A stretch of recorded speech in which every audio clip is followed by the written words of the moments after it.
Welcome back दोस्तों। मैं वापस से लेकर के ऑडियो बुक उपस्थित हूँ जिसका नाम है नैतिकता का सुख भाग 2।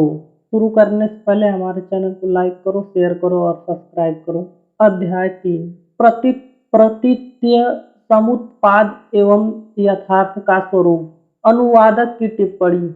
यह विषय भारतीय दर्शन के सबसे सूक्ष्म विचारों में से एक है एवं नैतिकता के अभ्यास तथा भारतीय मानसिक सुख की प्राप्ति के लिए इसे आत्मसात करना महत्वपूर्ण है। परम पावन दलाई लामा जी ने इस विषय को सरल भाषा में समझाने का प्रयास किया है। फिर भी मेरा पाठकों से अनुरोध है कि वे इस अध्याय को बार बार पढ़ें एवं इन विचारों का मनन करें। इस अध्याय में पाठक प्रतीत समुत्पाद शब्द का प्रयोग कई बार पाएंगे। इस शब्द का प्रयोग आम बोलचाल की भाषा में विरले ही होता है।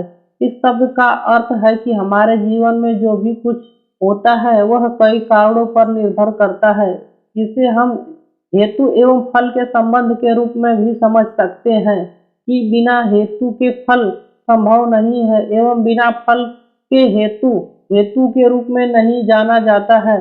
यह व्याख्या बार बार देने के बजाय मैंने बौद्ध परिभाषिक शब्द प्रतीत्य समुत्पाद का प्रयोग किया है, जिसका विश्लेषण प्राचीन भारत के बौद्ध दर्शन के विद्वानों ने विस्तार से किया था।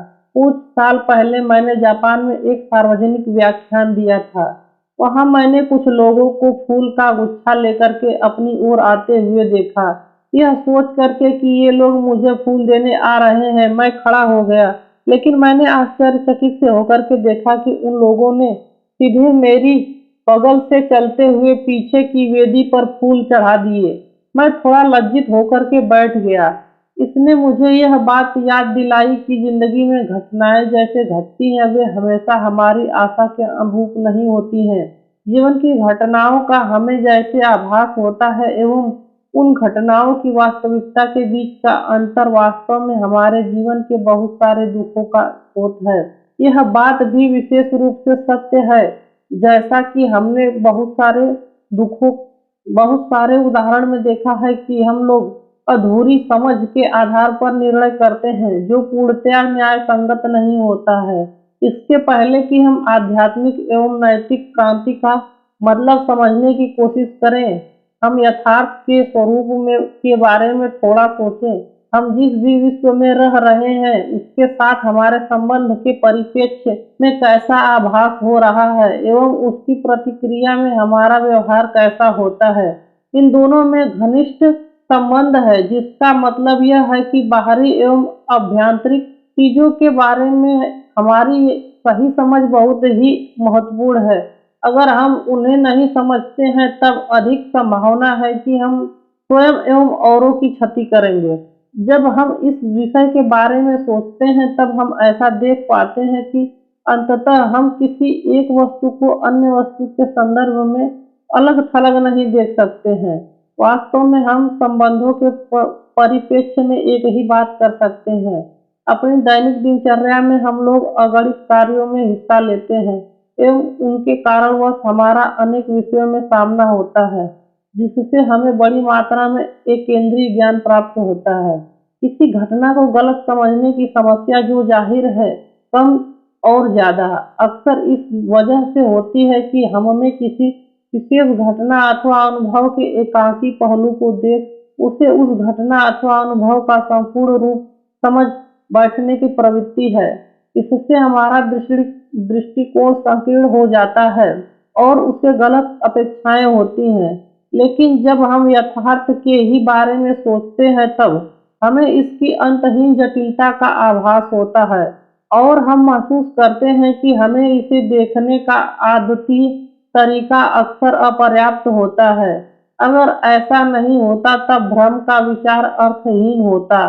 अगर चीजों एवं घटनाएं हमेशा हमारी आशा के अनुसार होती, हमें कभी भ्रम या गलतफहमी का विचार ही नहीं होता। इस जटिलता को समझने के लिए मुझे प्रतीत्य समुत्पाद यानी तिब्बत में लेन देन, जिसकी व्याख्या बौद्ध दर्शन के माध्यमिक मत में की गई है, से विशेष रूप से सहायता मिलती है। इसके अनुसार हम समझ पाते हैं कि घटनाएं एवं वस्तुएं तीन तरीकों से अस्तित्व में आती हैं। सबसे पहले कार्य एवं कारण का सिद्धांत लागू होता है, जिसके अनुसार सभी घटनाएं एवं वस्तुएं पारस्परिक जटिलताओं से जुड़े हुए हेतु एवं प्रत्यय अर्थात कारण एवं परिस्थिति पर निर्भर होकर के उत्पन्न होती है। यह सिद्धांत हमें यह समझाता है कि कोई भी घटना अथवा वस्तु हमें अपने आप में उत्पन्न होने की अथवा अस्तित्व में रहने की क्षमता नहीं रखती है। उदाहरण के लिए, अगर मैं कुछ मिट्टी लेकर के उसे सांचे में ढालूं, तब मैं एक बर्तन में अस्तित्व में ला सकता हूँ। उस बर्तन का अस्तित्व मेरे प्रयास का परिणाम है। उसी समय यह असंख्य अन्य हेतुओं एवं प्रत्ययों का भी परिणाम है। इसमें सम्मिलित है मिट्टी और पानी का मिलाकर के लूंद बनना। उसके बाद हम लोग अणु एवं परमाणुओं एवं सूक्ष्म कणों, जो स्वयं अन्य अनगिनत तथ्यों पर निर्भर करते हैं, के इकट्ठा होने की तरफ संकेत कर सकते हैं, जिससे मिट्टी एवं पानी बनते हैं। उसके बाद वे परिस्थितियां हैं जिनकी वजह से मैंने बर्तन बनाने का निर्णय लिया।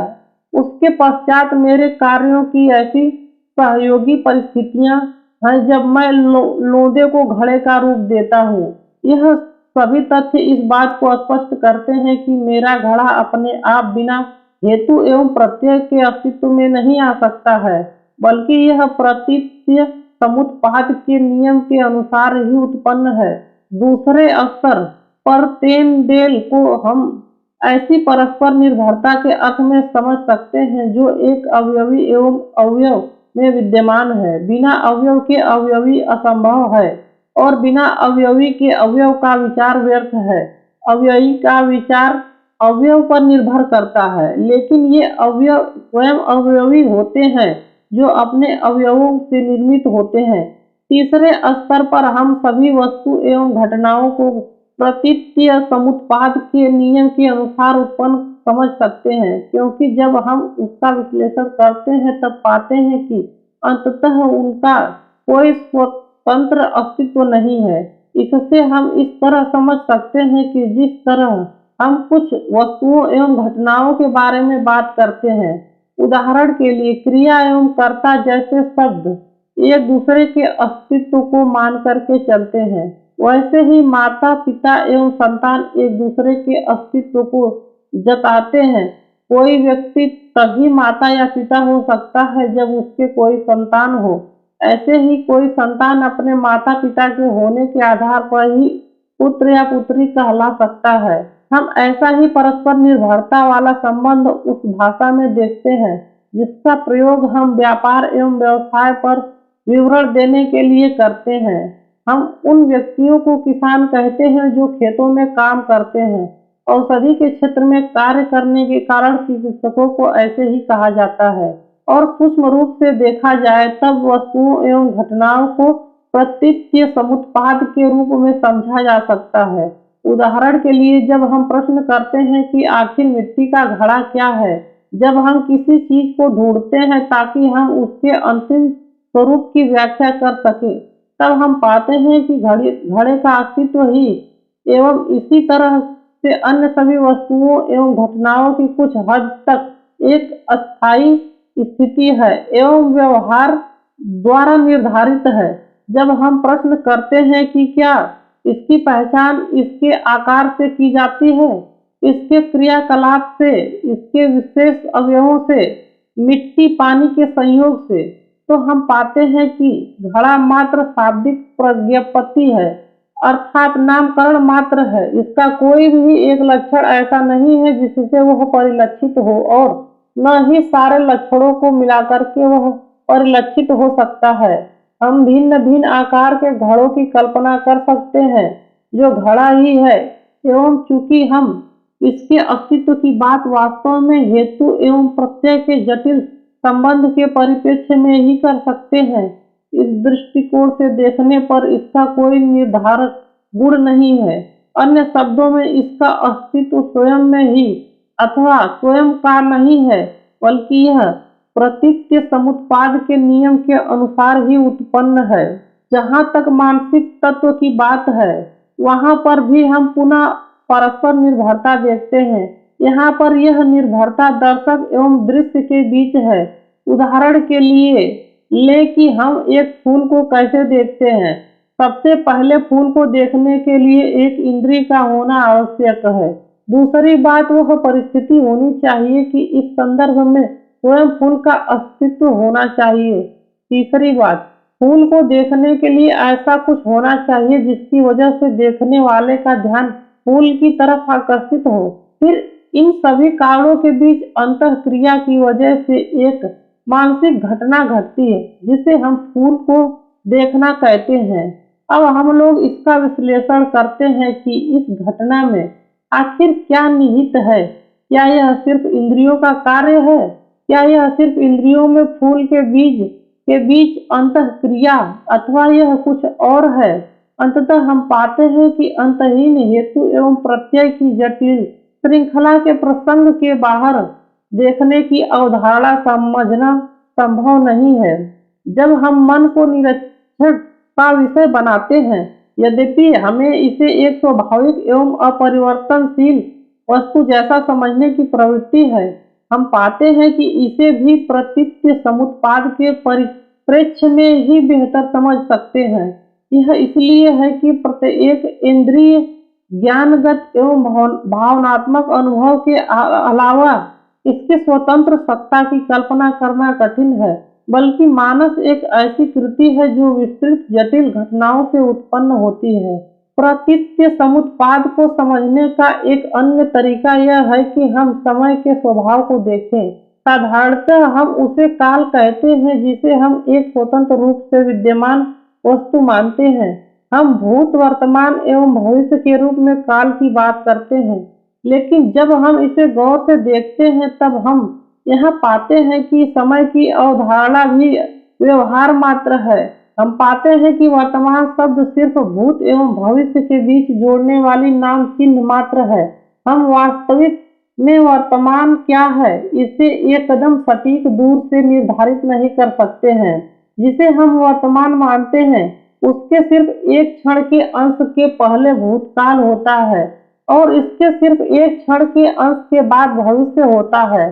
फिर भी अगर हम कहें कि वर्तमान अभी का क्षण है, जैसे ही यह शब्द हमारे मुख से निकलता है यह भूतकाल में चला जाता है।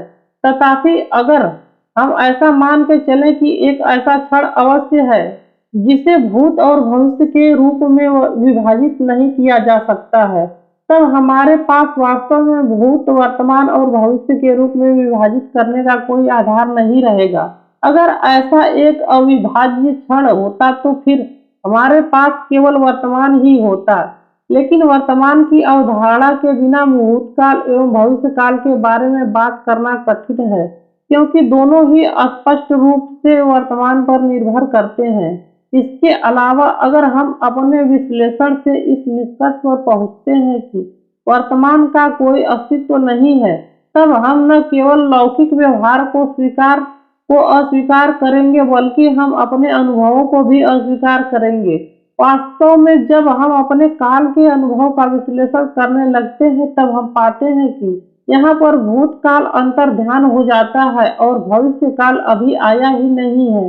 हम सिर्फ वर्तमान को ही अनुभव करते हैं। इन सारे पर्यवेक्षणों से हम क्या समझते हैं? अवश्य ही जब हम सोच इस दिशा में होती है तब वस्तु एवं घटनाएं कुछ ज्यादा जटिल हो जाती हैं। इसके संतोषजनक निष्कर्ष में निश्चित रूप से ही यह कह सकते हैं कि वर्तमान का अस्तित्व वस्तुतः है, लेकिन हम इसके अस्तित्व का विचार स्वभावतः एवं विषयगत रूप से नहीं कर सकते हैं। वर्तमान का अस्तित्व भूत एवं भविष्य के सापेक्ष है। इस पर्यवेक्षण से हमें क्या सहायता मिलती है? इसका क्या मूल है? इससे कई महत्वपूर्ण अर्थ निकलते हैं। प्रथमतः जब हम समझने लगते हैं कि जो हम देखते हैं या अनुभव करते हैं वह आपस में जुड़े हुए अपरिमित एवं प्रत्यय अर्थात कारण एवं परिस्थिति की श्रृंखला से उत्पन्न होते हैं, तब हमारा पूरा दृष्टिकोण बदलने लगता है। हम देखने लगते हैं कि जिस विश्व में हम रहते हैं वह एक जीवित इकाई के रूप में है जिसकी हर कोशिका बाकी कोशिकाओं के साथ संतुलित सहकारिता कायम रखते हुए संपूर्ण का पोषण करने के कार्य करती है। फिर अगर जैसे रोग की अवस्था में यदि एक कोशिका को भी क्षति पहुंचती है तो फिर संतुलन कमजोर हो जाता है और संपूर्ण अस्तित्व खतरे में पड़ जाता है। फिर इससे यह दिखता है कि हमारा व्यक्तिगत कल्याण औरों के कल्याण से एवं जिस वातावरण में हम रहते हैं उससे घनिष्ठ रूप से जुड़ा हुआ है। इससे यह भी स्पष्ट हो जाता है कि हमारा हर व्यवहार, हमारा हर कार्य, हर शब्द एवं विचार, चाहे वे कितने भी महत्वहीन दिखते हों, इनका प्रभाव न केवल हम पर पड़ता है बल्कि औरों पर भी पड़ता है।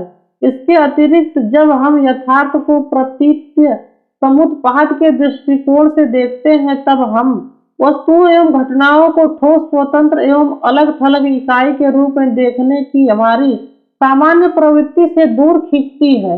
यह उपयोगी है क्योंकि यही प्रवृत्ति है जिसके कारण हम अपने अनुभव के एक या दो पहलुओं को बढ़ा चढ़ा करके उसी को किसी परिस्थिति के पूर्ण यथार्थ का प्रतिरूप बनाते हुए इसकी विस्तृत जटिलताओं को अनदेखा कर देते हैं। प्रतीत्य समुत्पाद की अवधारणा के द्वारा सूचित यथार्थ की ऐसी समझ हमारे सामने एक बड़ी चुनौती भी लाती है।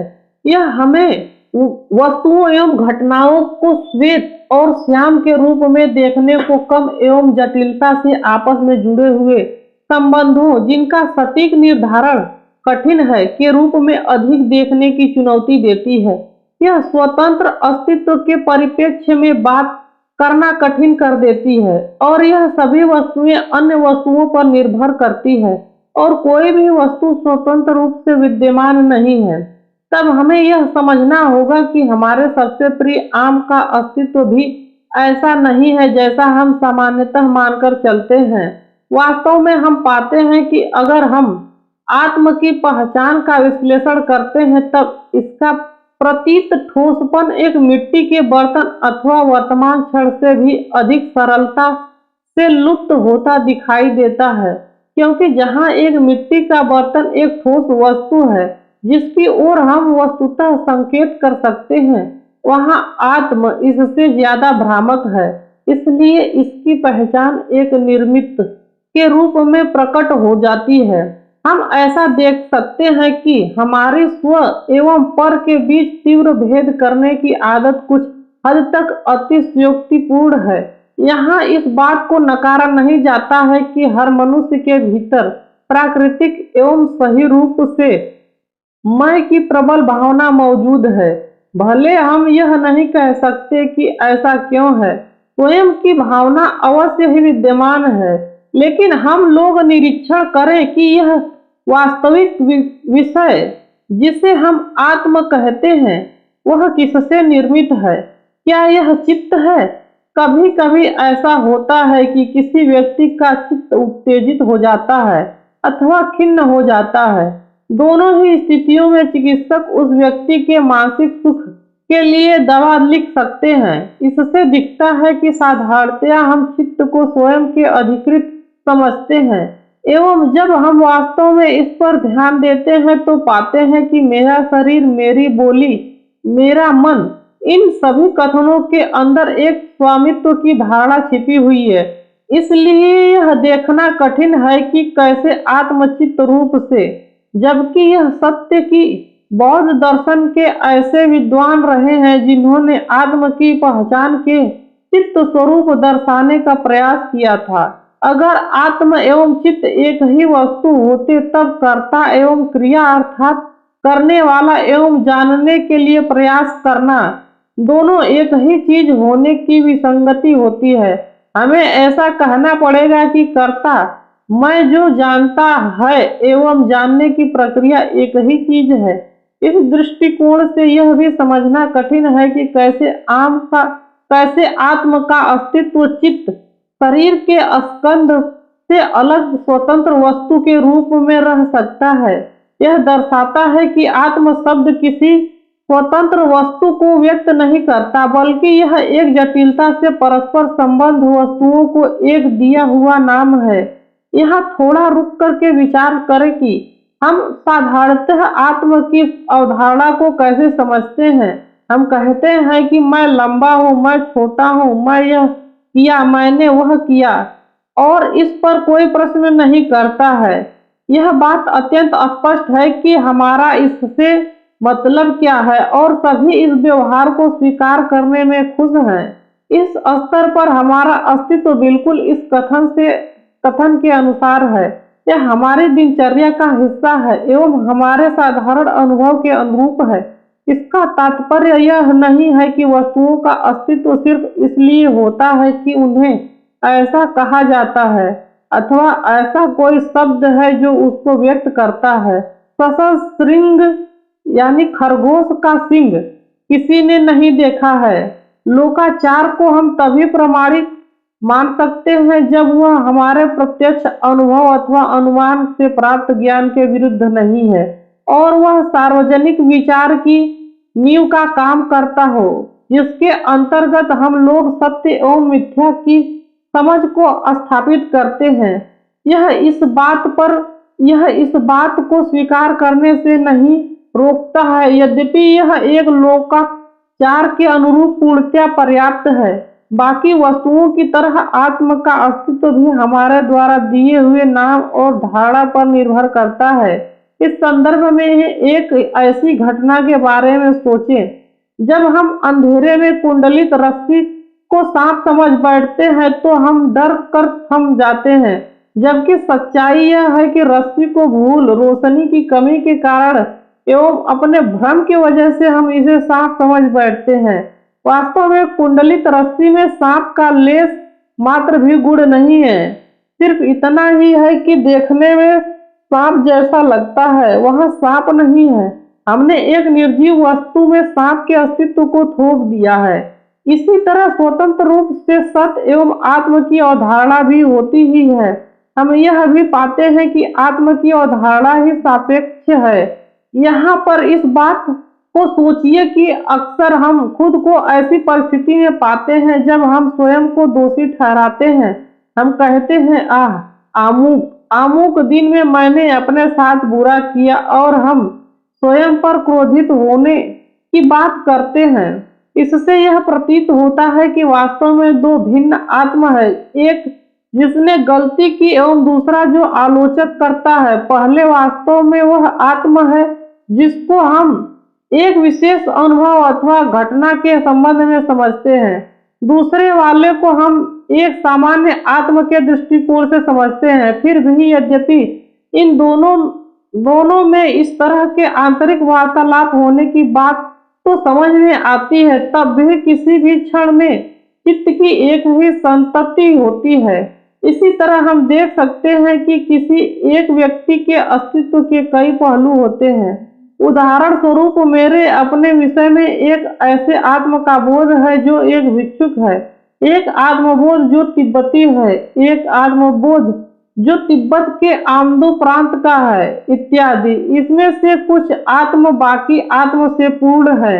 उदाहरण के लिए जो आत्म तिब्बती है वह मेरे भिक्षुक वाले आत्म से पूर्ण है। मैं 7 साल की उम्र तक श्रवणेर यानी भिक्षुक के बनने से पहले की दीक्षा प्राप्त नहीं बना था।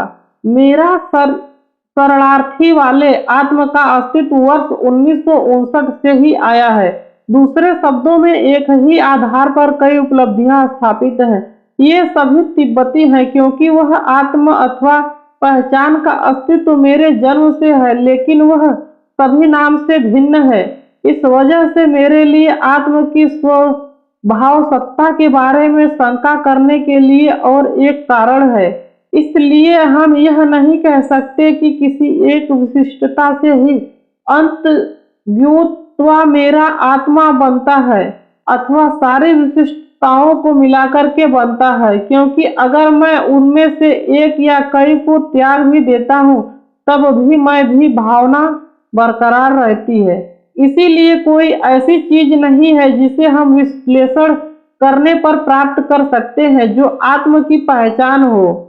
ऐसे ही जैसे जब हम किसी ठोस वस्तु की अंतिम पहचान को ढूंढने का प्रयास करते हैं तब वह हमारे साथ नहीं आती है, वास्तव में हम यह मानने को विवश हो जाते हैं कि यह मूल्यवान वस्तु जिसका हम इतना ख्याल करते हैं, जिसकी रक्षा के लिए हम इतना प्रयत्न करते हैं एवं यथासंभव आराम देने की कोशिश करते हैं, वह अंततः बरसात के मौसम के आकाश इंद्रधनुष से अधिक वास्तविक नहीं है।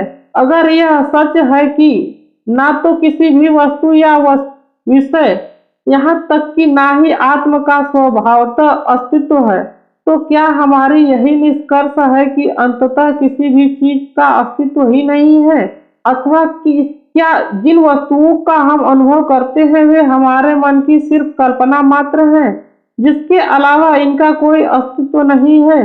नहीं। जब हम कहते हैं कि वस्तु एवं घटनाओं के अस्तित्व की स्थापना केवल उनके प्रतीत्य समुत्पाद स्वभाव के परिप्रेक्ष्य में ही हो सकती है और वह स्वाभाविक अस्तित्व और पहचान के बिना है, तब हम वस्तुओं के अस्तित्व को पूर्णतया नकार नहीं रहे हैं, बल्कि वस्तुओं की पहचान का अभाव यह प्रदर्शित करता है कि वस्तुओं का अस्तित्व स्वतंत्र रूप से नहीं है, परस्पर आश्रित होकर के है। वस्तुओं के अस्तित्व की समझ को नकारना तो दूर, मैं सोचता हूँ कि प्रतीत्य समुत्पाद की अवधारणा हमें यह मजबूत ढांचा प्रदान करता है, जिसमें कार्य एवं कारण, सत्य एवं मिथ्या, समानता एवं विविधता, हानि एवं लाभ की स्थापना की जा सकती है। इसीलिए इस अवधारणा से यह अनुमान लगाना पूर्णतः गलत है कि यह वस्तुओं के अस्तित्व के प्रति किसी प्रकार की उच्छेदवाद यानी वस्तु के अस्तित्व को नकारना वाला दृष्टिकोण है। एक सीधी सी अस्तित्वहीन वाली अवधारणा से जो बिना किसी वस्तु का अमुक होना और अमुक नहीं होने की समझ हो, मेरा तात्पर्य बिल्कुल नहीं है। वास्तव में जब हम वस्तुओं की स्वाभाविक पहचान की विहीनता को आगे परीक्षण के विषय के रूप में लेकर के उसके सही स्वरूप की खोज करते हैं, तब हम पहचान विहीनता आदि पाते हैं जो अनंत तक जाती है, जिससे हमारा निष्कर्ष निकलता है कि स्वाभाविक अस्तित्व का अभाव भी मात्र व्यवहारतः स्थित है। इसलिए जहां हम यह स्वीकार करते हैं कि अक्सर जो प्रतीत होता है और जो वास्तविकता है उनके बीच अंतर रहता है, फिर भी यह महत्वपूर्ण है कि हम उस कल्पना के अंत तक न जाएं, जहां वस्तु के पीछे एक ऐसा क्षेत्र है जो कुछ ज्यादा ही वास्तविक है। इसमें समस्या यह है कि हम कहीं अपने दैनिक जीवन के अनुभवों को सिर्फ कल्पना के अलावा कुछ नहीं समझकर अस्वीकार कर दें। ऐसा करना नितांत गलत होगा। आधुनिक विज्ञान में क्वांटम एवं संभावना के सिद्धांत का आविर्भाव सबसे उत्साहजनक प्रगतियों में से एक है। कुछ हद तक यह प्रतीत्य समुत्पाद के विचार की पुष्टि करने वाला प्रतीत होता है। यद्यपि मैं इस सिद्धांत को भली भांति समझने का दावा नहीं कर सकता हूँ। पर्यवेक्षक से इस निष्कर्ष पर पहुंचना कि परमाणु के भी छोटे कणों के स्तर पर विषय कण के पर्यवेक्षण करता और विषय के बीच स्पष्ट भेद करना कठिन होता है। वैज्ञानिकों का यह निष्कर्ष यथार्थ के उस विचार के निकट पहुंचने जैसा लगता है जिसकी मैंने व्याख्या की है। फिर भी मैं उस पर अत्यधिक जोर देना नहीं चाहता हूँ। विज्ञान जिसे आज सत्य मानता है वह कल बदल सकता है। नई खोज का फल यह होता है कि जो आज स्वीकृत है शायद कल उसमें शंका हो जाए। इसके अलावा हमारा यह विचार कि वस्तु एवं घटनाओं का स्वतंत्र अस्तित्व नहीं है, भले ही किसी अनुमान पर आधारित हो, दोनों का परिणाम समान है। यथार्थ की ऐसी समझ से हमें यह देखने में मदद मिलता है कि हम स्वयं एवं औरों में जो तीव्र अंतर करते हैं वह अधिकांशतः मानसिक अनुबंध का परिणाम है। फिर भी इसकी कल्पना संभव है, जहां स्वयं की धारणा को ऐसे विस्तारित रूप में देखने की आदत पड़ जाती है जिसमें एक व्यक्ति अपना हित औरों के हित में निहित देखता है। उदाहरण के लिए, जब व्यक्ति अपनी मातृभूमि को लेकर के सोचता है और कहता है हम तिब्बती हैं अथवा हम फ्रांसवासी हैं, तब वह अपनी पहचान किसी ऐसे से करता है जिसका दायरा एक व्यक्ति के स्वयं से कहीं ज्यादा बड़ा होता है। अगर आत्म का स्वाभाविक अस्तित्व होता तब यह संभव होता कि हम आत्महित की बात औरों के हित से पृथक कर सकते हैं, लेकिन ऐसा नहीं है, क्योंकि वास्तव में स्वयं एवं औरों को हम सिर्फ संबंध के परिप्रेक्ष्य में ही समझ सकते हैं। अतः हमारी समझ में आता है कि आत्महित एवं औरों का हित घनिष्ठता से जुड़े हुए हैं। वास्तव में प्रतीत समुत्पाद के यथार्थ के इस चित्र में हम देखते हैं कि ऐसा कोई आत्महित नहीं है जो औरों के हित से बिल्कुल असंबद्ध हो। यह मूलभूत अंत्योनाश्रित संबंध है जो यथार्थ के हृदय में निवास करता है। इसके कारण आपके हित में मेरा भी हित है। इससे यह स्पष्ट होता है कि मेरे हित और आपके हित घनिष्ठ रूप से संबंध हैं। गंभीर रूप से देखा जाए तो वे एक ही बिंदु पर मिलते हैं। यथार्थ की अधिक जटिल समझ, जिसमें सभी वस्तुएं एवं घटनाएं आपस में घनिष्ठता से जुड़ी हुई पाई जाती हैं, को स्वीकार करने का अर्थ यह नहीं है कि हम यह नहीं मान सकते हैं कि वे नैतिक सिद्धांत जिनकी पहचान हमने पहले की है वे बाध्यकारी नहीं है। यद्यपि प्रतीत्य समुत्पाद की दृष्टि से धार्मिक संदर्भ के बाहर किसी भी वस्तु अथवा घटना के बारे में कूटस्थ सत्ता यानी पारस्परिक अनाश्रित परम तत्व के तौर पर बात करना कठिन है, इसके विपरीत प्रतीत्य समुत्पाद हमें कार्य एवं कारण के यथार्थ को अत्यधिक गंभीरता से लेने के लिए विवश करता है। इससे मेरा अभिप्राय उस तथ्य से है कि विशेष कारण विशेष परिणाम की ओर ले जाता है और हमारे कुछ कर्मों का फल दुख होता है जबकि कुछ कर्मों का फल सुख होता है। यह हर एक के हित में है कि हम वही करें जो सुख प्रदान करता है एवं उन कर्मों से बचे जिनसे दुख होता है, क्योंकि हमने देखा है कि हमारे हित आपस में घनिष्ठता से जुड़े हुए हैं। हम यह स्वीकार करने के लिए बाध्य हैं कि मेरा खुशी की कामना और आपकी खुशी के बीच नैतिकता एक अनिवार्य कड़ी के रूप में है। मनन योग्य प्रश्न, घटनाओं को गलत समझने की प्रवृत्ति को लेखक ने कैसे समझाया है? प्रश्न 2, प्रतीत्य समुत्पाद की समझ की व्याख्या अपने जीवन की घटनाओं की मदद से करें। प्रश्न 3, लेखक मानस की भावना को कैसे समझाते हैं? प्रश्न 4, हमारे कार्यों का हम पर दूसरों पर क्या प्रभाव पड़ता है? प्रश्न 5, हम स्वयं एवं दूसरों में भेद कर सकते हैं। प्रश्न 6, लेखक मैं तथा स्वयं की संकल्पना की व्याख्या कैसे करते हैं? अध्याय 4, लक्ष्य का पुनर्निर्धारण। मैंने यह देखा है कि प्राकृतिक रूप से सभी सुख चाहते हैं, दुख नहीं चाहते हैं। मैंने और भी सुझाया है कि ये हमारे अधिकार हैं जो मेरे विचार में हम ये मान सकते हैं कि नैतिक कर्म वह है जो दूसरों के अनुभवों अथवा सुख की अभिलाषा को हानि नहीं पहुंचाते हैं।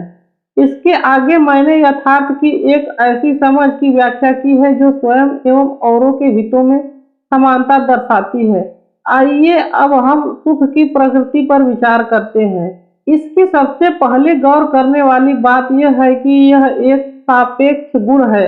हम इसका अनुभव अपनी परिस्थिति के अनुसार भिन्न भिन्न रूप से करते हैं। जो एक व्यक्ति को प्रसन्नता देता है वही दूसरे के लिए दुख का स्रोत होता है। हम में से ज्यादातर लोग आजीवन कारावास दिए जाने का अत्यंत सुखी होंगे, लेकिन एक अपराधी जिसे कि मृत्यु दंड की सजा का भय हो वह अपने दंड को आजीवन कारावास में बदल जाने से बहुत प्रसन्न होगा। दूसरी बात यह है कि यह पहचान महत्वपूर्ण है कि एक ही शब्द सुख का प्रयोग हम विभिन्न स्थितियों का वर्णन करने के लिए करते हैं। हालांकि यह तिब्बती भाषा में अधिक स्पष्ट है, जहाँ देवा शब्द का अर्थ इंद्रिय सुख के लिए भी होता है। हम सुख की बात गर्मियों में ठंडे जल से नहाने के संदर्भ में करते हैं। हम सुख की बात कुछ काल्पनिक स्थितियों को लेकर के करते हैं, जैसे जब हम कहते हैं कि अगर मेरी लॉटरी निकल जाए तो मैं कितना खुश हो जाऊंगा। हम परिवार संबंधी साधारण खुशी को भी लेकर के सुख की बात करते हैं। इस संदर्भ में सुख ऐसी स्थिति है जो ऊंच नीच एवं यदा कदा अंतराल के बावजूद बरकरार रहता है, लेकिन गर्मी के दिन में ठंडे पानी से नहाने से प्राप्त सुख, क्योंकि यह ऐसी प्रक्रिया का परिणाम है जो इंद्रियों की तुष्टि के लिए है, निश्चित रूप से अस्थायी है। अगर हम पानी में बहुत ज्यादा देर तक भी रह जाएं तो हमें सर्दी लगने लग जाती है।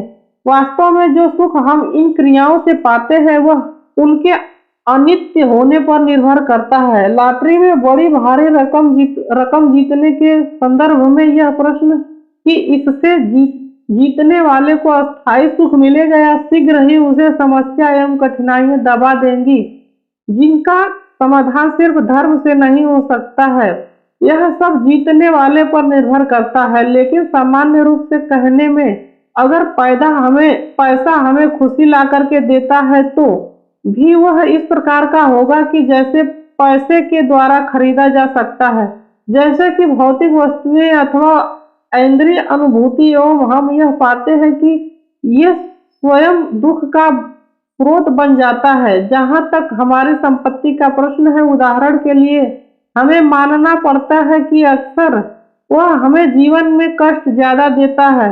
यदि हमारी गाड़ी खराब हो जाए तो हमें पैसों का नुकसान होता, हमारे सामने सबसे बड़ी कीमती सामान चोरी हो जाते हैं, हमारा घर आग में क्षतिग्रस्त हो जाता है, तो ऐसी घटनाओं के घटने अथवा इन घटनाओं के होने की आशंका से हम दुखी रहते हैं। अगर ऐसी बात नहीं होती, अगर वास्तव में इन क्रियाओं और परिस्थितियों के अंदर दुख का बीज नहीं होता, तो हम इनका जितना ज्यादा भोग करते हैं हमें उतना अधिक सुख मिलता है। ठीक वैसे ही जैसे हमारी पीड़ा उतनी ही बढ़ती जाती है जितना कि हम उस पीड़ा के कारण को सहते जाते हैं, लेकिन ऐसा नहीं है।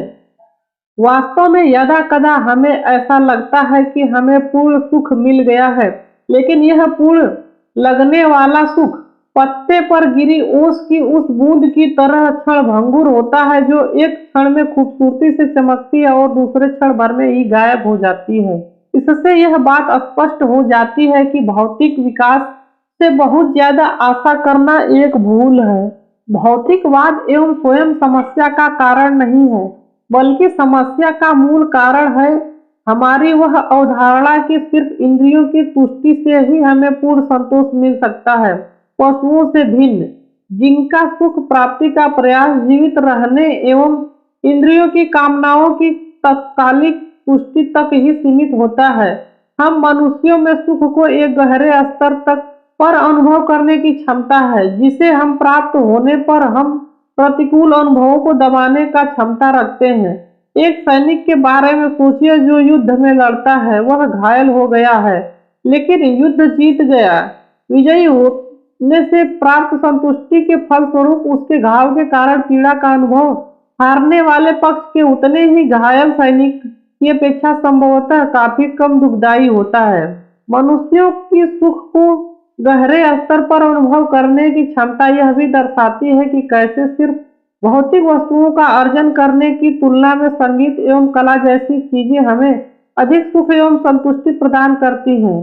सौंदर्य बोध हमारे सुख का स्रोत होता है, परंतु इसमें भी इंद्रिय अनुभव का प्रबल अंश है। संगीत हमारे कान पर, कला आंख पर और नृत्य शरीर पर निर्भर करता है। इसी तरह जो संतुष्टि हम अपने कार्य एवं व्यवसाय से पाते हैं वह हम ज्यादातर इंद्रियों के माध्यम से प्राप्त करते हैं। कोई कार्य या व्यवसाय अपने आप में ऐसा सुख नहीं दे सकता है जिसकी हम कल्पना करते हैं।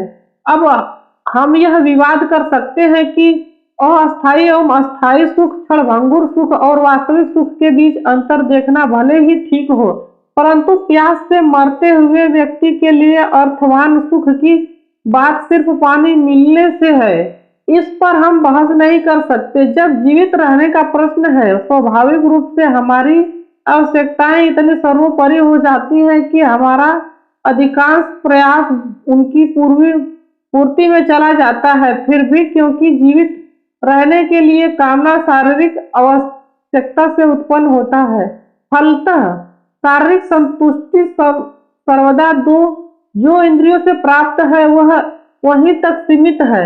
इससे यह निष्कर्ष निकलता है कि गलत होता है कि हम हमेशा इंद्रियों की तत्काल संतुष्टि के प्रयास में ही लगे हैं। वास्तव में जब हम गौर से सोचते हैं कि हम देखते हैं इंद्रियों की आवेग की तुलना करने के बाद जो हम अल्पकालिक आनंद अनुभव करते हैं वह उस प्रकार के आनंद से बहुत भिन्न नहीं है जैसा कि अफीम आदि के नशे की लत वाला व्यक्ति नशे करने के बाद महसूस करता है।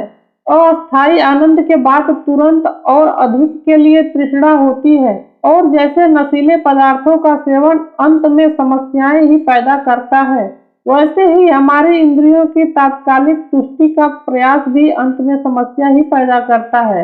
इसका तात्पर्य यह नहीं है कि कुछ क्रियाओं में हम जो आनंद लेते हैं वह किसी भी प्रकार से अनुचित है, लेकिन हमें यह स्वीकार करना होगा कि इंद्रियों की कामनाओं की अस्थायी तुष्टि की आशा की जा सकती है, क्योंकि अच्छे भोजन से मिलने वाला आनंद तभी तक टिकता है जब तक कि हमें फिर से ही भूख न लगे।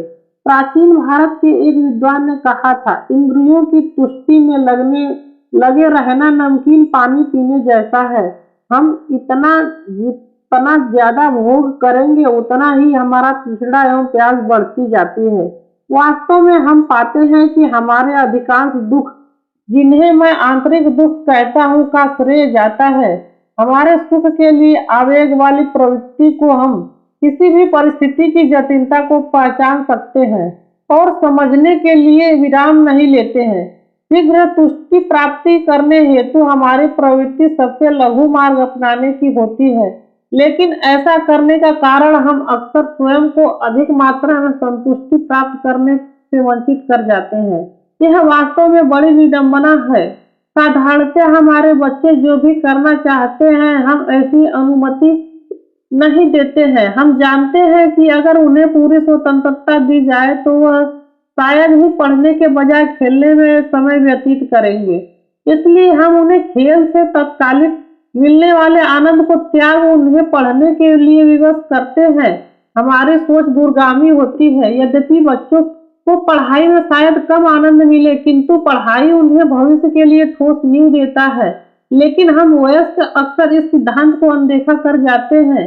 हम इस तरह की अवहेलना करते हैं। उदाहरण के लिए, यह वैवाहिक संदर्भ में एक संगी अपना पूरा समय स्वयं के संकीर्ण स्वार्थ में लगाए रहे तो यह निश्चित ही कि दूसरे संगी को हानि होगी, और जब ऐसा होता है तो यह अवश्य संभावी है कि उस विवाह को बचाना कठिन से कठिन हो जाएगा।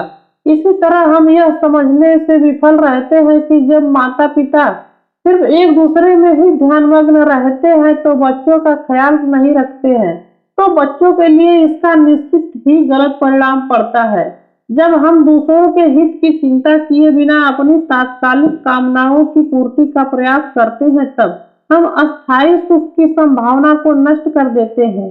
कल्पना कीजिए कि हम जिस मोहल्ले में रहते हैं वहां 10 और परिवार वास करते हैं। यदि हम उनके कल्याण की बात नहीं कभी सोचते हैं तो हम स्वयं ही समाज से लाभ लेने का अवसर खो बैठते हैं।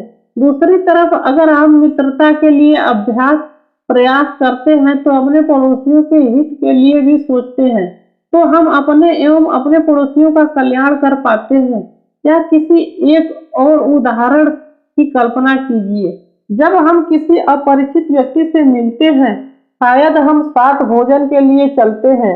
इसमें शायद हमारे थोड़े पैसे खर्च हो, लेकिन इसके परिणाम में एक ऐसे संबंध बनने की अच्छी संभावना है जिससे हम आने वाली वर्षों तक लाभान्वित हो सकेंगे। इसके विपरीत यदि किसी से मिलने पर हमें उन्हें धोखा देने का अवसर दिखता है एवं हम ऐसे करके बैठते हैं तो भले ही हमें तत्काल कुछ धन मिल जाए, किंतु शायद हमारे दीर्घकालिक अच्छे संबंध की संभावना पूर्णतया ही नष्ट हो जाती है। अब हम इस चीज के स्वभाव को देखते हैं जिसे मैं वास्तविक सुख कहता हूँ, एवं मेरा स्वयं का अनुभव शायद इस स्थिति को स्पष्ट करने का कार्य करे।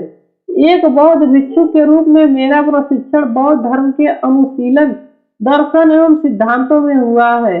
जहाँ तक आधुनिक जीवन की आवश्यकताओं से जूझने की बात है, मुझे इसके लिए नहीं के बराबर व्यवहारिक शिक्षा मिली है। अपने जीवन काल में मुझे बहुत बड़े उत्तरदायित्वों में एवं कठिनाइयों का सामना करना पड़ गया है। तिब्बत पर कब्जा होने के कारण 16 वर्ष की उम्र में मेरी स्वतंत्रता खो गई। 24 वर्ष की उम्र में मुझे अपना देश ही खोकर के प्रवास में आना पड़ा। पिछले 40 साल में मैं एक विदेशी राष्ट्र में शरणार्थी के रूप में रह रहा।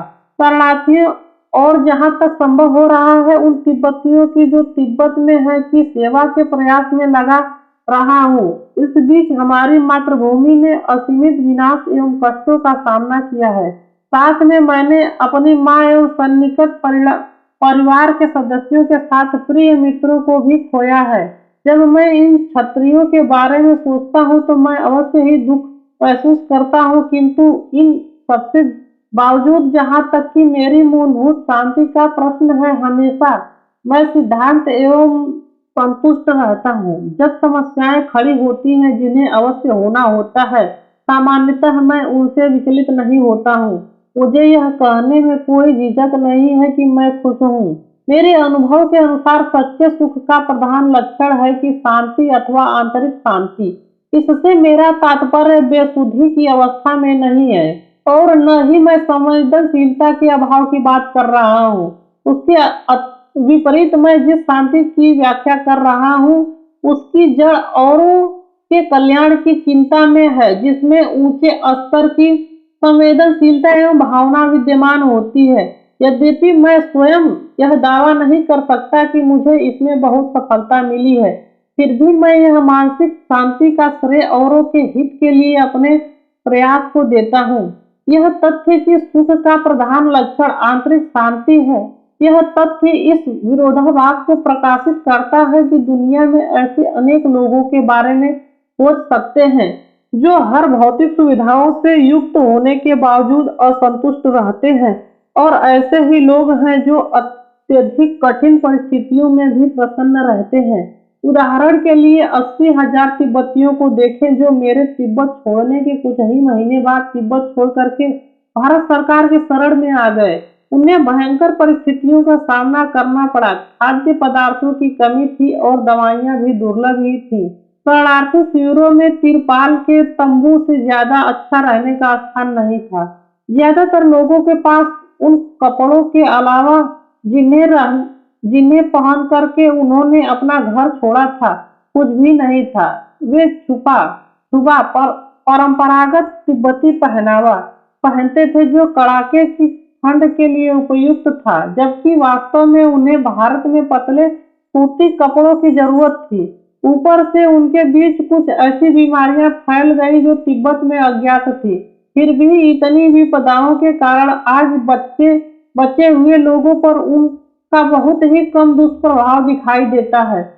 तब भी कुछ लोगों को विश्वास पूर्णतः ध्वस्त हुआ है। कुछ ही लोग ऐसे हैं जो निराशा से पस्त हुए हैं। मैं तो यहाँ तक कहता हूँ कि एक बार जब मैं आरंभ का आघात खत्म हो गया तो ज्यादातर लोग काफी आसान्वित रहते हैं और बिल्कुल प्रसन्न रहते हैं। इससे हमें पता चलता है कि अगर हम आंतरिक शांति का विकास करते हैं तो हमें जीवन में भले ही कैसी भी कठिनाइयों का सामना करना पड़े, हमारी कल्याण की मूलभूत भावना दुर्लभ नहीं होगी। यह भी निष्कर्ष निकलता है कि यद्यपि हम सुख प्राप्ति में बाह्य वस्तुओं के महत्व को अस्वीकार नहीं कर सकते हैं, हमारा यह सोचना गलत होगा कि वे हमारे सदा पूर्ण रूप से सुखी रह सकते हैं। निश्चित रूप से ही हमारी शारीरिक एवं मानसिक संरचना, हमारी पालन पोषण और हमारी परिस्थितियां सभी हमारे सुख के अनुभव में योगदान देते हैं, और हम सभी स्वीकार करते हैं कि कुछ चीजों की कमी इससे प्राप्त करना कठिन कर देती है। चलिए हम उन पर एक एक करके विचार करते हैं। स्वास्थ्य, मित्रगण, स्वतंत्रता एवं कुछ हद तक समृद्धि सभी महत्वपूर्ण और उपयोगी हैं। स्वास्थ्य का महत्व सभी जानते हैं, हम सभी इसकी कामना करते हैं। ऐसे ही हम सभी मित्रों की कामना करते हैं और उनकी आवश्यकता महसूस करते हैं, चाहे हमारी परिस्थितियां कुछ भी हों अथवा हम कितने ही सफल हो चुके हों। मैं सदैव से घड़ियों के बारे में उत्सुक रहा हूँ। विशेष करके मुझे वह बहुत ही प्रिय है जिसे मैं हमेशा पहनता हूँ। लेकिन वह घड़ी मुझ पर कभी स्नेह नहीं दर्शाती है। स्नेह से संतुष्टि पाने के लिए हमें ऐसे मित्रों की जरूरत होती है जो हमारे स्नेह के उत्तर में स्नेह दे सके। अवश्य ही विभिन्न प्रकार के मित्र होते हैं। कुछ ऐसे लोग होते हैं जो वास्तव में प्रतिष्ठा, धन एवं ख्याति के मित्र हैं, ना कि उस व्यक्ति के जो इनसे संपन्न है। किंतु मित्र से मेरा तात्पर्य उन लोगों से है जो जीवन में जब हमें कठिनाई होती है तब हमारी सहायता करते हैं, ना कि ऐसे लोगों से जिनके संबंध में तुच्छ चीजों पर आधारित है। जैसे कि स्वाधीनता हमें सुख की तलाश में एवं अपने विचार रखने और व्यक्त करने में सहायता करती है, उसी तरह स्वतंत्रता हमारी आंतरिक शांति में योगदान देता है। जिस समाज में हमें इसकी अनुमति नहीं होती है, वहाँ हम गुप्तचर पाते हैं जो हर समुदाय के जीवन की छानबीन करते हैं, यहाँ तक कि अपने परिवार को भी नहीं छोड़ते हैं। इसका अवश्य संभावी परिणाम यह होता है कि लोग एक दूसरे पर विश्वास खोने लगते हैं, वे शंकालु हो जाते हैं एवं दूसरों की मंशा पर संदेह करने लगते हैं। जब किसी व्यक्ति के मूलभूत विश्वास का नाश हो जाता है तो हम उन्हें सुखी होने की आशा कैसे कर सकते हैं। समृद्धि भी धन की प्रचुरता के अर्थ में नहीं, बल्कि मानसिक एवं भावनात्मक संपन्नता के अर्थ में हमारी आंतरिक शांति में बड़ा योगदान देता है। यहाँ भी हम उन तिब्बती शरणार्थियों का उदाहरण ले सकते हैं जो साधनों के अभाव में भी सुखी रहते हैं। वास्तव में मनुष्य के व्यक्तित्व कल्याण की भावना को स्थापित करने में ये सभी तत्व अहम भूमिका निभाते हैं। फिर भी मूलभूत आंतरिक शांति एवं सुरक्षा की भावना के बिना इसकी कोई उपयोगिता नहीं है। ऐसा क्यों? क्योंकि जैसा ही हमने देखा है, हमारी संपत्ति एवं स्वयं ही हमारी चिंता की जड़ है, ऐसे ही हमारी नौकरी भी। यदि इसे खोने की चिंता हमें सताती रही तो यहाँ तक कि हमारे मित्र एवं संबंधी गण भी हमारी कठिनाई का कारण बन सकते हैं। बीमारी में उन्हें हमारी सहायता की आवश्यकता पड़ सकती है, वह भी ऐसे समय जबकि हम किसी जरूरी कार्य में व्यस्त हों। वे हमारे विरोधी बन सकते हैं और हमें धोखा भी दे सकते हैं। ऐसे ही हमारा शरीर भी, भले ही अभी कितना ही सुंदर एवं स्वस्थ हो, अंततः वृद्ध हो ही जाता है। हम कभी भी रोग एवं दर्द की संभावनाओं से मुक्त नहीं हो सकते हैं। अंततः यदि हमें आंतरिक शांति का अभाव हो, अस्थायी सुख को प्राप्त करने की आशा करना असंभव है। फिर भी हम आंतरिक शांति कैसे पा सकते हैं, इस प्रश्न का एक निश्चित उत्तर नहीं है, लेकिन एक बार निश्चित है कि कोई बाहरी तत्व हमें आंतरिक शांति नहीं दे सकता है। न ही हम किसी चिकित्सक से आंतरिक शांति भाग मांग सकते हैं। बहुत हुआ तो वह हमें तनाव अथवा अनिद्रा समाप्त करने की दवाई दे सकता है। ऐसे ही कोई मशीन अथवा कंप्यूटर, चाहे वह कितना भी आधुनिक और शक्तिशाली ही क्यों न हो जाए, हमें यह महत्वपूर्ण गुण आंतरिक शांति नहीं प्रदान कर सकता है। मेरी धारणा यह है कि आंतरिक शांति का विकास जिस पर अस्थायी एवं इसलिए सार्थक सुख निर्भर करता है, हमारे जीवन के अन्य कार्यों की ही तरह है। हमें अब इसके कारणों एवं परिस्थितियों को पहचानना होगा एवं उन्हें उत्पन्न के लिए सतत प्रयास करना होगा। हमें लगता है कि इसके लिए दो आयामी मार्ग का प्रयोग करना होगा। एक तरफ हमें उन तत्वों से बचना होगा जो इसमें बाधा पहुंचाते हैं, और दूसरी तरफ हमें उन तत्वों को उत्पन्न करना होगा जो हमें इसमें सहायक होते हैं। जहाँ तक आंतरिक शांति के हेतु का प्रश्न है, उनमें सबसे महत्वपूर्ण है हमारी मूलभूत प्रवृत्ति। मुझे अपने एक एवं व्यक्तिगत उदाहरण से इसे समझाने का अवसर दे। मेरी वर्तमान की स्वाभाविक शांति के बावजूद मैं पहले थोड़ा सा गर्म मिजाज हुआ करता था। मुझमें धैर्यहीनता एवं कभी कभी क्रोध होने की संभावना होती थी। आज भी कभी कभी मैं संयम खो बैठता हूँ। जब ऐसा होता है तो मैं छोटी सी चिढ़ की बात भी अनावश्यक रूप से बड़ा आकार ले लेती है और मुझे काफी परेशानी होती है। उदाहरण के लिए, कभी मैं जब प्रातः काल नींद से उठता हूँ तो बिना किसी कारण के विचलित महसूस करता हूँ। उस परिस्थिति में मुझे अक्सर ऐसी चीजों से भी चिढ़ हो सकती है जो साधारणतया मुझे खुशी प्रदान करती है। अपनी घड़ी देख कर के ही मुझे खीज की भावना उत्पन्न हो सकती है। मुझे यह और कुछ नहीं सिर्फ आसक्ति का कारण लगती है तथा इसके कारण और दुख का। लेकिन फिर अन्य दिनों में मैं जब सो करके उठता हूँ तब यह मुझे एक अत्यंत जटिल एवं कोमल सुंदर वस्तु जैसा दिखता है। हालांकि वास्तव में यह वही घड़ी है। आखिर क्या परिवर्तन हुआ? क्या मेरी एक दिन घृणा की भावना एवं दूसरे दिन संतुष्टि की भावना सिर्फ संयोग की बात है? और क्या यह कोई मानसिक प्रक्रिया है जिस पर मेरा कोई नियंत्रण नहीं है? यद्यपि वास्तव में हमारी संरचना में इसमें कुछ सहयोग है, किंतु इसमें नियंत्रण तत्व निश्चय ही मेरी मानसिक प्रवृत्ति है। हमारी मूलभूत प्रवृत्ति की हम बाहरी परिस्थितियों से कैसे संबंधित हैं, इसलिए आंतरिक शांति के विकास हेतु यह विचारणीय प्रथम विषय है। इस संदर्भ में भारत के महान साधक विद्वान शांति देव ने एक बार कहा था कि हम अपने पैरों को कांटों से बचाने के लिए पूरी धरती को चमड़े से ढकने की आशा नहीं कर सकते हैं, और वास्तव में ऐसा करने की आवश्यकता भी नहीं है। उन्होंने आगे कहा कि इसके लिए अपने पैर के तलों को ढकना ही पर्याप्त होगा। अन्य शब्दों में, हालांकि हम हमेशा बाह्य परिस्थितियों को अपने अनुकूल नहीं बदल सकते हैं, हम स्वयं की प्रवृत्ति में भी सुधार ला सकते हैं। आंतरिक शांति अर्थात वास्तविक सुख का दूसरा महत्वपूर्ण स्रोत निसंदेह ही हमारे कर्म हैं, जो हम सुख प्राप्ति के लिए करते हैं। हम उसके योगदान के अनुसार उन्हें 3 वर्गों में विभाजित कर सकते हैं। पहला, जिनका योगदान कुशल होता है। दूसरा, जिनका योगदान अव्याकृत यानी जो न तो कुशल है और न ही अकुशल होता है। और तीसरा, जिनका योगदान अकुशल होता है। इस पर विचार करने से कि अस्थायी सुख देने वाले कर्म एवं अस्थायी सुख देने वाले कर्म की अपेक्षा क्या विशेषता है, हम पाते हैं कि बाद वाले कर्म एवं स्वयं में कुछ कुशल मूल्य नहीं होता है। हमें किसी अच्छी चीज की कामना होती है, शायद किसी फैशन वाले वस्त्र की अथवा नए अनुभव की। हमें उसकी कोई आवश्यकता नहीं है, हम सिर्फ उसे प्राप्त करना चाहते हैं अथवा उस अनुभव का आनंद लेना चाहते हैं, एवं हम बिना सोचे समझे उस तृष्णा को संतुष्ट करने के प्रयास में लग जाते हैं।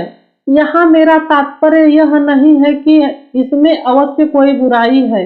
ठोस चीज की कामना करना मनुष्य की प्रवृत्ति में है।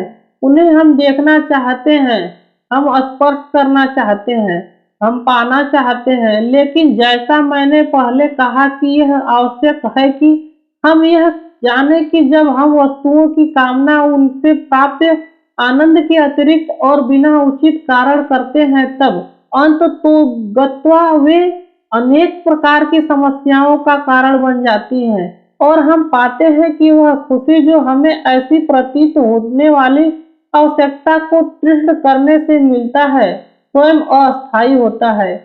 हमें यह भी स्वीकार करना होगा कि परिणामों की चिंता का अभाव ही अत्यंत घोर कर्म जैसे दूसरों को कष्ट देना, यहाँ तक कि आत्महत्या का कारण होता है। इनमें से कोई भी कर्म व्यक्ति की कामना को थोड़े समय के लिए संतुष्ट कर सकता है, लेकिन इस प्रकार की कामनाएं अत्यंत नकारात्मक होती हैं। अथवा दूसरे उदाहरण स्वरूप, आर्थिक गतिविधि के क्षेत्र में नकारात्मक परिणामों का ही विचार किए बिना लाभ प्राप्त करने के प्रयत्न से सफलता मिलने पर अवश्य ही बहुत प्रसन्नता दे सकता है, लेकिन अंत में दुख ही होता है। पर्यावरण दूषित होता है, हमारे अनैतिक तरीके दूसरों के व्यापार को बंद करते हैं, हमारे बनाए हुए बम लोगों की हत्या और उन्हें घायल करते हैं। जहाँ तक कि उन गतिविधियों का प्रश्न है जिनसे शांति एवं अस्थायी सुख मिलता है, वहाँ हमें विचार करना चाहिए कि क्या होता है जब हम कुछ ऐसा करते हैं जिससे हम मूल्यवान समझते हो। संभव है कि हम अपने समाज की मदद करने की योजना बनाएं और काफी प्रयास करने के पश्चात अंततः सफलता मिले। जब हम ऐसी गतिविधियों का विश्लेषण करते हैं तो हम पाते हैं कि इसमें विवेक की आवश्यकता होती है। इस विवेक में स्वयं एवं औरों पर संभावित परिणाम जैसे कि बहुत सारे तत्वों पर गंभीरता पूर्वक विचार करना होता है। मूल्यांकन की प्रक्रिया के दौरान सदाचार का प्रश्न कि हमारे अभीष्ट कर्म नैतिक हैं या नहीं स्वतः ही उत्पन्न होता है। प्रारंभिक आवेग यह हो सकता है कि हम छल कर कुछ पा ले। हम तर्क देते हैं कि भले ही हमें इस मार्ग से थोड़ी बहुत खुशी मिल जाएगी। वास्तव में ऐसे व्यवहार का दीर्घकालीन परिणाम कष्टकर ही होता है। इसलिए हम सोच समझ करके एक कर्म प्रक्रिया को त्याग करके दूसरी कर्म प्रक्रिया को अपनाते हैं तथा हम प्रयास एवं आत्म बलिदान के माध्यम से अपने अल्पकालीन लाभ औरों के सुख पर दीर्घकालीन प्रभाव दोनों पर विचार करके तथा पूर्व को उत्तर के लिए त्याग कर हम सुख पाते हैं जो शांति और वास्तविक संतुष्टि से परिलक्षित है। हम कठिनाइयों का सामना कैसे विभिन्न रूप से करते हैं यह इसकी पुष्टि करता है। जब हम छुट्टी मनाने जाते हैं तो हमारा मुख्य उद्देश्य विश्राम करना होता है। फिर अगर खराब मौसम, बादल या वर्षा के कारण हम बाहर आराम से समय व्यतीत करने की कामना पूरी नहीं होने पर निराश हो जाते हैं और हमारा सुख आसानी से नष्ट हो जाता है। दूसरी तरफ जब हम किसी लक्ष्य प्राप्ति के लिए प्रयास करते हैं और अस्थायी संतुष्टि की अपेक्षा नहीं करते हैं तब भूख की थकान अथवा कष्ट की अनुभूति हमें थोड़ा भी विचलित नहीं करती है। दूसरे शब्दों में परोपकार ऐसे कर्मों का महत्वपूर्ण अंग है जो हमें वास्तविक सुख की ओर ले जाता है। इसलिए जिसे आध्यात्मिक एवं नैतिक कार्य कहा जाता है उसके बीच हमें एक महत्वपूर्ण अंतर करना होगा। नैतिक कार्य वह है जहां हम स्वयं को दूसरों को हानि करने से और उनकी सुख की अभिलाषा में बाधा डालने से रोकते हैं। हम आध्यात्मिक कार्यों का वर्णन उपयुक्त गुणों मैत्री, करुणा, धैर्य, क्षमाशीलता, विनम्रता, सहनशीलता इत्यादि संदर्भों में कर सकते हैं जिनमें कुछ हद तक औरों के हित की अपेक्षा होती है। हम पाते हैं कि हमारे वे आध्यात्मिक कर्म जो संकीर्ण स्वार्थ के बजाय दूसरों के हित की भावना से प्रेरित होते हैं वे वास्तव में हमारा लाभ करते हैं। सिर्फ यही नहीं वे हमारे जीवन को भी सार्थक बनाते हैं। कम से कम यह मेरा अनुभव है कि जब मैं अपने जीवन को पीछे देखता हूँ मैं पूर्ण आत्मविश्वास के साथ कह सकता हूँ कि ऐसी चीजें जैसे दलाई लामा का पद, उस पद से प्राप्त राजनीतिक शक्ति और जो थोड़ी सी संपत्ति मुझे सौंपी गई है मेरी खुशी में उन सबका योगदान उस खुशी की तुलना में नगण्य है जो मुझे तब मिलती है जब मैं दूसरों की सहायता कर पाता हूँ। क्या यह प्रस्ताव विश्लेषण पर खरा उतर सकता है? क्या जो कर्म और औरों के कल्याण की कामना के प्रेरित हो करके किए जाते हैं वे वास्तविक सुख की प्राप्ति के लिए सबसे प्रभावशाली उपाय है। अब इन बातों पर विचार करें। हम मनुष्य सामाजिक प्राणी हैं। हम विश्व में दूसरों के कर्म के परिणाम स्वरूप अपनाए आए हैं। हम दूसरों पर निर्भर होकर के जीवित रहते हैं भले ही हमें यह अच्छा लगे या न लगे। हमारे जीवन का शायद ही कोई क्षण हो जब हम दूसरों के कार्यों का लाभ नहीं उठा रहे होते हैं। इस कारणवश यह शायद ही आश्चर्य का विषय है कि हमारे ज्यादातर सुख हमारे दूसरों के साथ संबंध के संदर्भ में उत्पन्न होते हैं। यह कोई उल्लेखनीय बात नहीं है कि हमें सबसे अधिक आनंद तब होना चाहिए जब हम परोपकार की भावना से प्रेरित हों। सिर्फ इतना ही नहीं है, हम पाते हैं कि परोपकार वाले कर्म न ही सिर्फ सुख लाते हैं बल्कि वे हमारी दुख को भी कम करते हैं। यहाँ पर मेरा तात्पर्य यह नहीं है कि ऐसे व्यक्ति जिनके कर्म दूसरों को सुख प्रदान करने की भावना से प्रेरित होते हैं उनके जीवन में उन लोगों की तुलना में अवश्य ही कम समस्याएं होती हैं जो ऐसा नहीं सोचते हैं। रोग, बुढ़ापा हो या किसी प्रकार की दुर्घटना हम सभी के लिए एक जैसे ही हैं, लेकिन ऐसे दुख जो हमारी आंतरिक शांति का हनन करता है, चिंता, कुंठा, निराशाएं अवश्य ही कम होती हैं। दूसरों के कल्याण की चिंता में हम स्वयं के लिए कम चिंता करते हैं। जब हम स्वयं के लिए कम चिंता करते हैं हमारे कष्ट के अनुभव की तीव्रता कम हो जाती है। ये बातें हमें क्या बताती हैं कि प्रथम, क्योंकि हमारे हर कर्म का वैश्विक आयाम है, दूसरे जिसमें दूसरों के सुख पर प्रभाव डालने की क्षमता है, अतः नैतिकता आवश्यक है ताकि हम दूसरों को हानि न पहुंचाएं। द्वितीय, वास्तविक सुख मैत्री एवं करुणा, धैर्य, सहनशीलता, क्षमाशीलता, विनम्रता इत्यादि जैसे आध्यात्मिक गुण में निहित है। यही गुण हमें एवं दूसरों को सुख देते हैं। मनन योग्य प्रश्न। प्रश्न संख्या 1, सुख के सापेक्ष गुण से लेखक का क्या तात्पर्य है? प्रश्न 2, भौतिक प्रगति से बहुत ज्यादा आशा रखना गलत क्यों है? प्रश्न संख्या 3, लेखक का सुख के लिए आवेग वाली प्रवृत्ति से क्या आशय है? प्रश्न संख्या 4, यह आवश्यक क्यों है कि अपने दीर्घकालिक सुख के प्रयास के दौरान हम दूसरों के हित की चिंता भी करें? प्रश्न संख्या 5, लेखक आंतरिक शांति का विवरण कैसे करते हैं? प्रश्न संख्या 6, नैतिक कार्य एवं आध्यात्मिक कार्य के बीच लेखक क्या अंतर देखते हैं? अध्याय 5, एक सर्वोत्तम भावना। यह एपिसोड यहीं समाप्त होता है। अगला एपिसोड हम जल्द लेकर के आएंगे। तब तक हमारे चैनल को लाइक कीजिए, शेयर कीजिए और सब्सक्राइब कीजिए। देखने के लिए धन्यवाद।